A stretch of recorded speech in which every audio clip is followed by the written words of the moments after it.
Maulang araw po, Sir Bart. Ngayon po ay Thursday, August 6. So ito po ang update. Yan, ngayon po ay nagkikisam sa labas. At siyempre yung pintura po ay dire-diretso pa rin. Ito po ang kisame. Yan, meron po tayong ventilation. Yan. Gamit niyo pa ng eskwela? Yan. Yan po. Tapos ay ito, nautay na rin po. Yan. May ilaw na rin po. Ito po ay yan, may ilaw na rin. Ilaw. Yan. Ito po ay inuulitan namin ng pintura.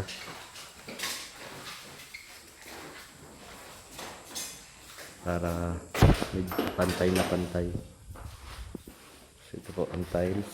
Hindi pa lang po ulit na gagawa. Dahil po ay yun. May ina-add po na saksakan yung 3-way.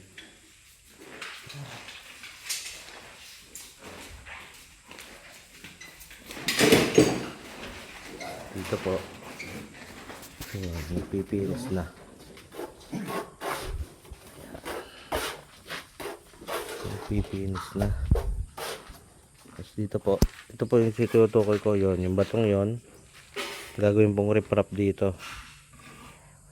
Lalagyan po ito ng riprap para pantay. Ito po ay lalagyan po ng hagdan dito sa part na ito. Para hindi po siya sloping. Ito po ay tapos ito. Itataas po yan. Tataas ng mataas para mas maganda po. Hindi mababang mababa. Yan, ito po. Yan, isasaran po ito. Tapos ito ay gagawin yung labahan. So tatanggalin po yung poste na yun. Wala naman po sa dyan ang poste. Hollow blocks lang. Yan po yan ang poste. Tapos ay slab, yung lababo para ihawan. Tapos ay labahan na din para hindi rin po masyadong malayo. Dito, genset po sa loob. Malaki po ito. Mukha lang po maliit.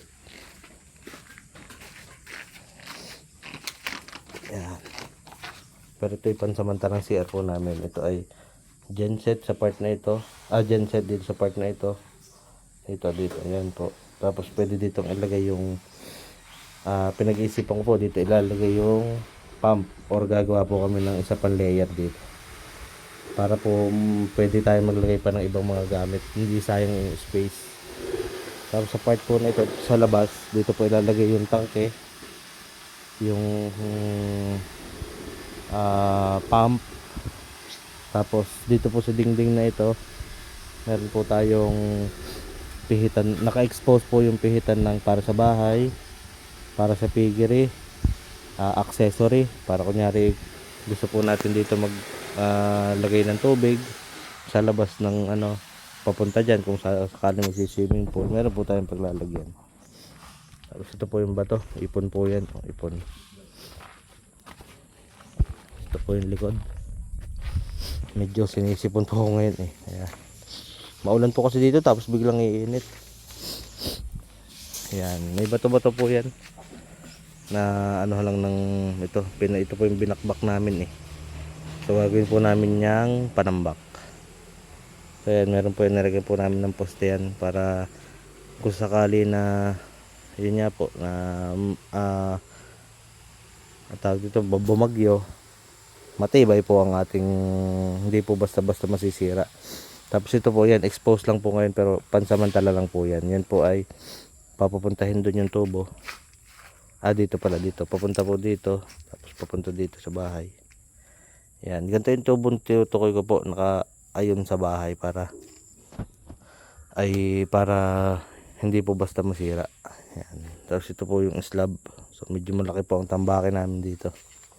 Tapos yun, nagpipinish po sila dito. Ito po ay inlet ng tubig. Tapos yan, tuloy-tuloy lang po ang gawa kahit po maulan. Dahil po ay may nahabol nga kaming oras para bago kayo dumating ay all set po yung bahay. Yan po, yung tinutukoy nyo pong butas. So, wala na po yung butas. Pinipinisan po. Ito po yung ibang spandrel. Yan po. Medyo malaki po ang kawang. Pero hindi pa po yun ang final. Ari po ang final. Yan, garni po. Bricks po siya. Pero hindi po siya bricks. Gayon po ang ginagamit namin. Para mahal po kasi yan eh. 1.6 per square meter yan. Pag bumili tayo ng bricks. 1.6, 1,000, mga gayon po ang bricks. Pero kung po may moldehan, tinatamper lang po yan. Mukha naman din pong bricks. Sa less po natin na nagagastos. Sa testing nga po nitong ilaw. Papakita ko lang kay Sir Bart. Yan po, kay Sam. Para po, mas matibay ang ating bahay. Yan po ang ating kisame. Yan, tapos po yung mga metal paring, di yan po. Ayan, yung mga ritaso natin para hindi sayang. Iilawan po natin ito. Hindi pa lang po magandang pintura at ginagawa pa po.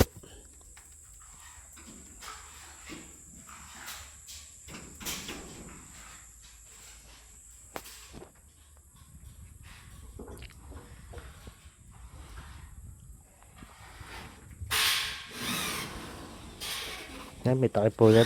May shape na po yan. Hindi pa lang po nagagawa. Wala pa po.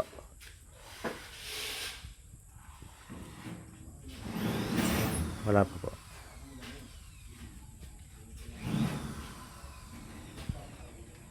Baka yung extension po.